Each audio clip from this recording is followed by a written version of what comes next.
Assalamualaikum warahmatullahi ta'ala wabarakatuh. Alhamdulillahi rabbil alamin. Wassalatu wassalamu ala asrafil anbiya'i wal mursalin. Walhamdulillahi rabbil alamin.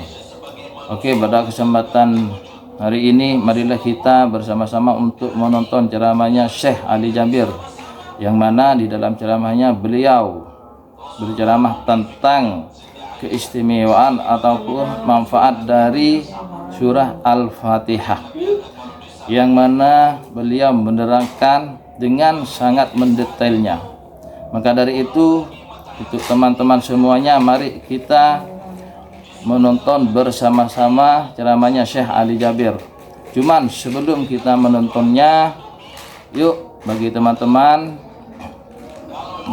teman-teman support dan dukung channel saya supaya teman-teman mendapat video-video terbarunya dengan mengklik like, subscribe atau menghidupkan loncengnya.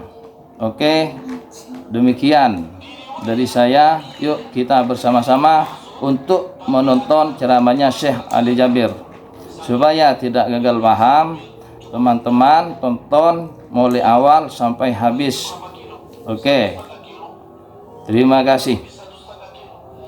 Kesempatan ini saya memilih kita sama-sama untuk mempelajari keutamaan dan kemuliaan suratul Fatihah. Salah satu surah yang memiliki nama yang cukup banyak. Sampai ada yang sebutkan 100 nama suratul Fatihah. Walaupun ada sebagian hadis ini dhaif, tapi kita hanya memilih beberapa nama yang terkait dengan arti yang sangat istimewa. Al-Fatihah, pembulaan atau pembukaan, karena dia membuka Al-Quran. Ummul Quran, sepertinya kalau ibu kandungin anak, Al-Fatihah kandungin isi Al-Quran. Oleh karena dia Ummul Quran. Ummul Kitab, segala sesuatu punya ibu. Kalau boleh diartikan, ibunya Al-Quran surat Al-Fatihah.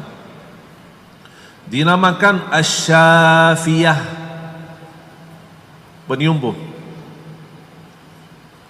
Dinamakan Al-Waqiyah, mencegah kita dari segala hal-hal yang kita takuti.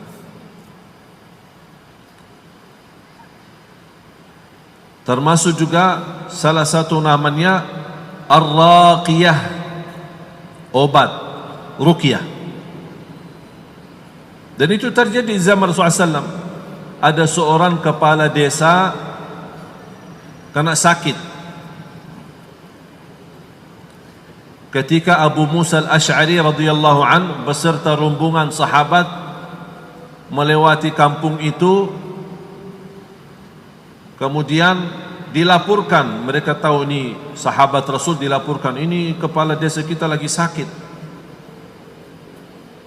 Datang Abu Musa, begitu melihat dia sakit, dibacakan suratul Fatihah, sembuh. Ka'annama nasyita min iqal, sembuhnya seperti tidak pernah sakit. Habis itu pulang, sahabat yang lain dalam rombongan cerita kepada Rasul, ya Rasulullah, ini terjadi hal baru. Karena Rasul tidak pernah contohkan. Dan ini pemahaman yang perlu juga diluruskan.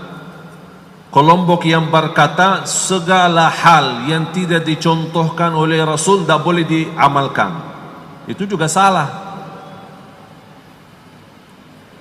Tahu enggak sunnah wudu?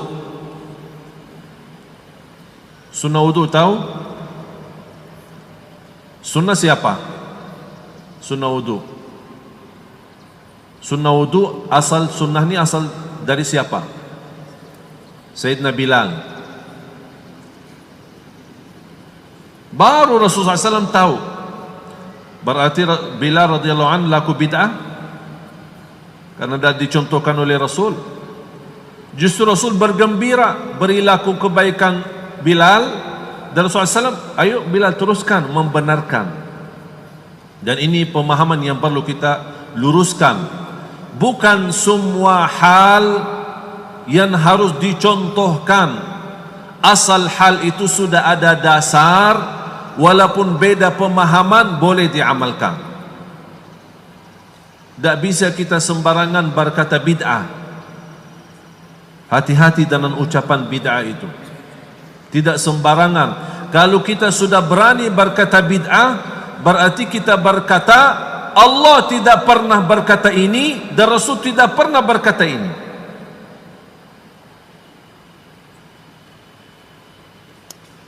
Kalau ada hal-hal yang namanya khilafiyah, berbeda pendapat antara ulama atau mazhab, harus kita kuasai sebelum berbicara bid'ah.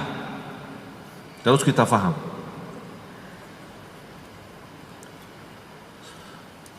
Termasuk suratul Fatihah, bacaan menjadi obat penyembuh. Abu Musa al-Asy'ari membaca Al-Fatihah atas orang yang sakit kepala desa, sembuh. Sampai Rasul bertanya, wahai Abu Musa, dari mana tahu suratul Fatihah itu obat? Rasul cuma tanya. Baru Rasulullah SAW membenarkan. Oleh karena itu, salah satu cara kita berobat suratul Fatihah, setiap mau minum, gini caranya. Ini gelas air ya. Bismillah. Saya minum sedikit lah. Ini gelas air. Boleh di satu gelas atau boleh di botol. Cara bacanya gimana? Boleh 3 kali, boleh 5 kali, boleh 1 kali, boleh 7 kali. Bagusnya witir. Faham witir? Ganjilah 1, 3, 5, 7 9 pun boleh, mau lebih boleh, tapi saya biasa 7 kali karena banyak riwayat-riwayat dan doa-doa 7 kali. Langit 7 kali, lapisan bumi 7 kali atau 7 lapisan. Jadi ada rahasia di 7 kali itu. Hasbiyallahu la ilaha illahu alaihi tawakkaltuhu rabbul arsyil azim 7. Berarti ada rahasia dalam belakang 7. Jadi ulama membolehkan membaca Al-Fatihah untuk berobat 7 kali. Caranya botol air atau gelas air atau galon biasa besar. Ada orang suka simpan di rumah lah, misalnya di rumah. Masa setiap mau baca gelas, baca-baca capek, begel ya. Soalnya kita malas-malas sekarang ya. Jadi daripada setiap gelas 8 gelas berarti berapa? 8 kali 7 berapa? Lama banget, lama. Udahlah 1 galon aja sekalian gitu. Boleh, tidak masalah, terserah masing-masing. Ini kan kembali kepada masing-masing. Ada yang mau setiap gelas boleh, mau setiap galon boleh, mau setiap mobil simpanan air itu ya, boleh. Sekali udah untuk orang kampung gitu, tidak masalah. Asal nawaitu dibaca. Caranya begini, baca Al-Fatihah 7 kali, dibaca, dan ludah kita dan suara bacaan kita dalam air. A'udzubillahi minasyaitonirrajim. Bismillahirrahmanirrahim. Alhamdulillahirabbil alamin. Arrahmanirrahim. Maliki yaumiddin. Iyyaka na'budu wa iyyaka nasta'in. Ihdinas siratal mustaqim. Siratal ladzina an'amta 'alaihim ghairil maghdubi 'alaihim waladdallin. Amin. 7 kali. Kalau sudah selesai, bismillah, ditiup 3 kali, baru silahkan minum. Niat, sakit apa? Sakit jantung, sakit hati, silahkan minum dengan niat, insyaAllah Allah subhanahu wa ta'ala sembuhkan. Yakin, kuat suratul Fatihah ini, luar biasa. Tapi kenapa kita tidak pernah merasakan? Karena kita tidak pernah amalkan. Kekurangan amal, saya yakin bukan kekurangan amal. Orang-orang kita ini, orang Indonesia kan paling suka amalan. Jadi setiap ketemu kiai, ketemu habib, tolong amalan kan suka. Saya yakin bukan kekurangan amalan di Indonesia, tapi kekurangan yakin. Sampai sering saya bertemu, dikirim WhatsApp, dah tahu dari mana orang dapat nomor saya. Ada saja masuk WhatsApp baru. Begitu di luar simpanan nama, ini nomor baru ini. Ini sudah saya dapat amalan, baca ini sekian kali ini. Tapi sudah berkali-kali, hajat saya belum selesai, belum terkabul. Subhanallah, mau hitung-hitungan sama Allah. Jadi seolah-olah kalau sama Allah, ini Allah sudah saya berapa kali ini Allah, ini bukan kau belum jawab, ya udah malas, dah mau lagi. Nauzubillah, tak boleh begitu sama Allah. Seterusnya, jangan berkata puas untuk beramal, apalagi masalah amalan-amalan ringan seperti zikir, kita teruskan, jangan berhenti.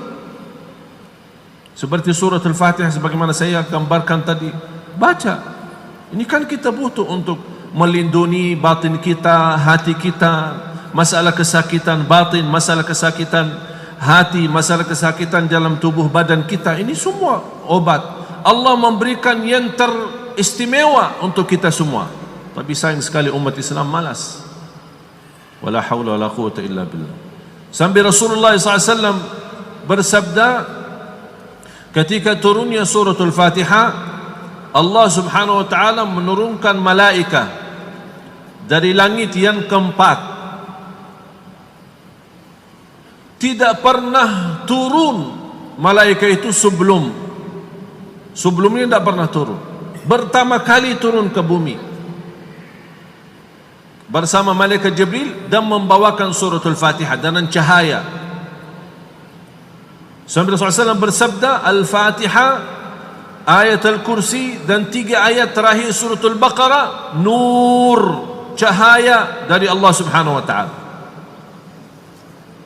Bahkan di hadis yang qudsi yang diriwayatkan Imam Tirmidzi, dan ini saya minta semua jemaah tolong hayati dan dengar baik-baik hadis ini yang sahih yang diriwayatkan Imam Tirmidzi, hadis qudsi. Bagaimana Allah subhanahu wa ta'ala sebutkan Al-Fatihah ini sebagai surah berhubungan antara kita, diri kita sama Allah subhanahu wa ta'ala. Wallahi Bapak Ibu, kalau kita bisa fahami suratul Fatihah ini, tidak akan berhenti menikmati bacaannya. Pembulaan salat pun dari suratul Fatihah. Al-Fatihah itu luar biasa. Al-Fatihah doa untuk hajat kita. Al-Fatihah menyembuh penyakit kita. Al-Fatihah untuk seluruh urusan kita. Sebelum salat, sesudah salat, di jalan boleh jadi wirid. Guru saya punya kebiasaan habis subuh baca 100 kali suratul Fatihah. Dan alhamdulillah saya ikuti kebiasaan beliau 100 kali. Imam Ibn Taymiyah rahimahullah suka rutin habis setiap subuh baca Al-Fatihah sampai terbit matahari. Itu wirid mereka. Berarti boleh kita jadikan Al-Fatihah sebagai wirid kita. Dan dahsyat dan kekuatannya luar biasa. Dan Allah subhanahu wa ta'ala menjadikan Al-Fatihah itu adalah amalan antara Allah sama hambanya. Ayo mari kita sama-sama simak, dengar hadis yang qudsi yang diriwayatkan Imam Tirmidzi. Qala Allah azza wa jalla, qasamtu as-salata baini wa baina 'abdi nisfain. Fa idza qala 'abdi alhamdulillah qala Allah hamadani 'abdi.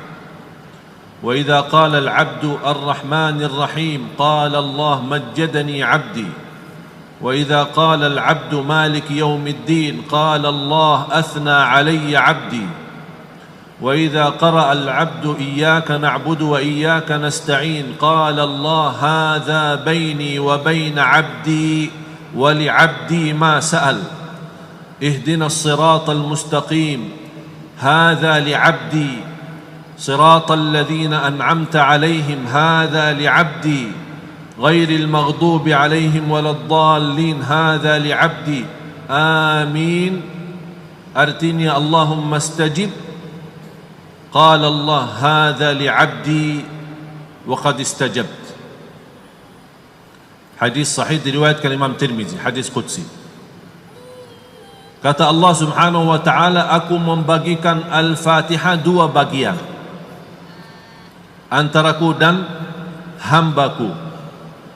Kalau hambaku memulai membaca Alhamdulillahi Rabbil Alamin, Allah jawab Hamadani abdi, hambaku telah memujiku. Oleh kerana itu salah satu sunnah ketika kita baca Al-Fatihah, baca dengan baik, jangan sambung ayatnya, karena di situ Allah menjawab setiap kita baca satu ayat. Alhamdulillahi Rabbil Alamin, Allah jawab Hamadani abdi, hambaku telah memujiku. Jangan membaca dan sambung-sambung ayatnya tidak jelas. Alhamdulillahirrahmanirrahim. Na'udzubillah. Ini kebiasaan setiap tarawih, kejar-kejaran 23 rakaat 7 menit. Apaan ini? Tidak jauh dari ajaran Islam. Memang tidak jauh dari ajaran Islam, karena tidak pernah dengan ajaran Islam seperti itu. Bukan hanya tidak jauh, tidak pernah ada di ajaran Islam.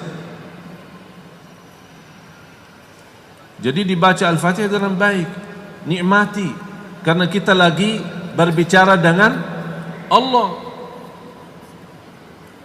Bergantian kita baca, Allah jawab, kita baca, Allah jawab, kita baca, Allah jawab. Alhamdulillahi Rabbil Alamin, hamadani abdi, hambaku telah memujiku. Ar-Rahmanir Rahim, majjadani abdi, hambaku telah mengagungkanku. Maliki yaumiddin, hambaku telah memuliakanku. Ini Allah jawab. Iyyaka na'budu wa iyyaka nasta'in, ini antaraku dan hambaku, kata Allah. Dan apapun yang dia minta aku berikan. Di situ disebutkan dalam hadis, apapun yang dia minta aku berikan. Oleh kerana itu kata ulama, sesudah kita memuji Allah, mengagungkan Allah, memuliakan Allah, dan kita iqrar hanya ibadah kita kepada Allah, dan kita memohon pertolongan kepada Allah, baru kita boleh sebaik-baik permohonan ihdinas siratal mustaqim. Setinggi-tinggi permohonan ihdinas siratal mustaqim. Habis sebutkan nama Asmaul Husna, disebutkan Ar-Rahmanur Rahim kan Asmaul Husna. Alhamdulillahi Rabbil Alamin, ini kata alhamdu sendiri merubah doa. Rasul kita sallallahu alaihi wasallam bersabda, afdalud du'a. Yang kita selama ini belajar apa? Afdalu dzikri fa'lam annahu la ilaha illallah. Ada afdalud du'a, alhamdulillahi Rabbil Alamin.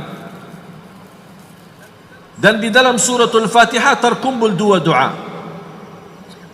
Tolong hafal itu. Dalam suratul Fatihah terkumpul dua doa. Apa beda dua doa ini? Ada satu doa isinya memuji Allah, mengagungkan Allah, memuliakan Allah, tapi tidak meminta. Contoh Asmaul Husna. Baca Asmaul Husna ini doa. Bukan hanya sebagai zikir, tapi doa. Karena kita membaca niatnya apa? Untuk menagungkan Allah.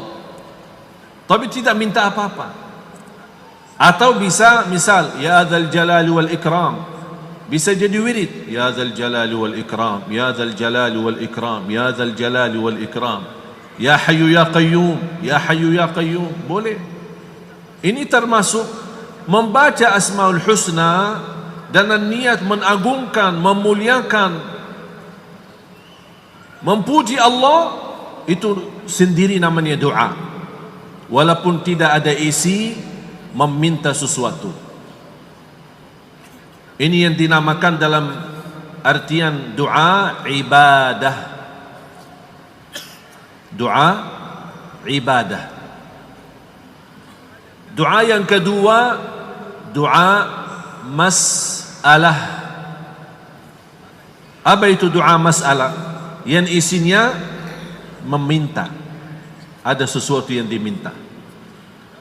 Kalau kita bisa sesuaikan dalam suratul Fatihah, mana doa ibadah dan mana doa masalah. Doa ibadah, alhamdulillahi rabbil alamin, ar-rahmanir rahim, maliki yaumiddin. Ini selesai. Ini ibadah namanya. Mengapa dinamakan doa? Karena memuji Allah tapi belum minta apa-apa. Oleh karena itu tersusun doa lebih baik mulai beribadah melalui memuji Allah sebelum minta. Allah senang. Jangan langsung minta. Gimana kalau tukang minta? Pernah ketemu ke tukang minta enggak? Sering kan? Tukang minta itu hebat. Dia bisa menyentuh perasaan hati kita supaya mau memberi. Walaupun kita tidak tahu ini benar atau tidak benar. Saya pernah juga naik taksi, pas lampu merah, saya perhatiin ada dua anak keliling dari mobil ke mobil, mobil ke mobil. Pas mendekati mobil kita, dia bawa apa ya, kayak macam bukan gitu. Terus dia lagu Indonesia. Pas ke arah saya ke mobil, pas saya lagi naik taksi, dia ke arah saya lihat. Dia awal-awal mulai bagi lagu Indonesia. Pas dia lihat, wah ini orang Arab ya. Tala'al badru. Hebat juga orang Indonesia. Langsung rubah. Saya awal-awalnya tidak ada niat untuk saya kasih apa-apa. Apalagi bagi lagu Indonesia tidak faham saya. Pas begitu Tala'al badru tersentuh hati saya. Saya buka kaca, saya kasih. Berarti begitu juga kata ulama, jadilah ketika berdoa bersama Allah jadi seperti anak sama ibunya. Gimana anak sama ibunya kalau minta? Hah? Ibunya apa? Dikejar, kemana ibunya jalan dia ikutin, masih minta. Lama-lama menangis kan? Habis menangis, apa kata ibunya? Kasihan, udah deh, selesai. Dan itulah salah satu wasiat Umar bin Khattab. Jadilah ketika berdoa jadi seperti anak sama ibu. Jadilah seperti anak sama ibu. Minta sama Allah Subhanahu wa taala. Jadi sebaik-baik proses memulai doa, mulai dengan memuji Allah. Habis memuji Allah, iqrar. Iyyaka na'budu wa iyyaka nasta'in. Kita mengaku ibadah kita benar-benar karena Allah dan kepada Allah Subhanahu wa taala. Iyyaka na'budu wa iyyaka nasta'in. Hanya kepadamu ya Allah kami beribadah. Dan ibadah pun ya Allah kami tidak sanggup menjadi ibadah sempurna kecuali dengan pertolonganmu ya Allah. Ini sengaja dibawa nasta'in. Oleh kerana itu di situ ketika kita baca iyyaka na'budu wa iyyaka nasta'in, apa jawaban Allah? Ini antara aku dan hambaku. Ini urusan ini, kata Allah, ini urusan kita berdua. Dan apapun yang dia minta, wali abdi ma sa'al, di dalam hadis, dan apapun yang dia minta aku berikan. Habis itu dia berfirman atau berkata, ihdinas siratal mustaqim. Ya Allah, berilah kepada kami petunjuk kepada jalan yang lurus. Kata ihdinas siratal mustaqim termasuk seluruh urusan kita, lahir batin, dunia akhirat. Bukan hanya jalan yang lurus dalam hal agama, jalan yang lurus qiyamul lail, jalan yang lurus salat fardu, bukan. Jalan yang lurus dalam rumah tangga, jalan yang lurus mencari jodoh, jalan yang lurus mencari kerja, jalan yang lurus segala hal, hal kecil maupun hal besar. Kita memohon dipimpin oleh Allah, memberikan yang terbaik. Itu ihdinas siratal mustaqim. Oleh kerana itu jamaah sekalian, kalau ketika anda punya hajat, begitu anda baca, rasakan hajatnya. Begitu masuk ihdinas siratal mustaqim, bayangkan hajatnya itu, dan sepertinya memohon, ya Allah, di hajat aku ini berikan jalan yang lurus. Artinya minta kepada Allah yang terbaik. Dahsyat suratul Fatihah. Oleh kerana itu kata ulama, setinggi-tinggi permohonan sesudah memuliakan dan memuji Allah, bukan minta ampunan, bukan minta afiat, bukan minta sihat, bukan minta rizki, bukan minta panjang umur, tapi minta petunjuk kepada jalan yang lurus. Karena sihat, rizki, umur, pendidikan anak, rumah tangga, urusan bisnis, urusan usaha, cari nafkah dan rizki, ibadah, qiyamul lail, puasa, kelahiran, kesalihan kita lahir, dan semua di bawah ihdinas siratal mustaqim. Dan di firman Allah Subhanahu wa taala, iyyaka na'budu wa iyyaka nasta'in, di situ iqrar, tauhid, dan bertawakal kita kepada Allah Subhanahu wa taala, dan kita tunjukkan, ya Allah, kami tidak mampu berbuat apa-apa, termasuk ibadah pun tidak bisa menjadi ibadah yang baik kecuali dengan petunjuk dan pertolongan-Mu, ya Allah. Ihdinas siratal mustaqim. Siratal mustaqim yang seperti apa? Siratal ladzina an'amta alaihim. Ya Allah, mohon jalan yang lurus seperti jalan yang, ya Allah, yang telah menganugerahkan kepada hamba-hamba-Mu, ya Allah. Siapa hamba-hamba Allah? Para nabi, rasul, siddiqin, syuhada dan salihin. Wa hasuna ulaika rafiqa, dan mereka adalah sebaik-baik teman. Kita minta petunjuk. Janganlah ya Allah ghairil maghdubi alaihim waladdallin. Janganlah ya Allah jalan-jalan orang yang dimurkai Allah maupun orang yang tersesat. Artinya minta jalan yang lurus, yang benar-benar sempurna di bawah pimpinan Allah, jauh dari kemurkaan Allah dan jauh dari yang tersesat. Dan begitu kita baca ihdinas siratal mustaqim, Allah berfirman, wa hadza li 'abdi wa li 'abdi ma sa'al. Ini untuk hambaku, dan apapun yang dia minta aku berikan. Siratal ladzina an'amta 'alaihim, ini untuk hambaku. Ghairil maghdubi 'alaihim waladdallin, ini untuk hambaku.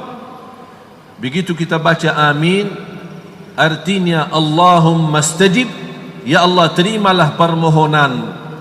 Ini Al-Fatihah bermohonan. Ya Allah terimalah. Apa jawaban Allah? Qad fa'alt. Di riwayat qad istajabt, aku laksanakan.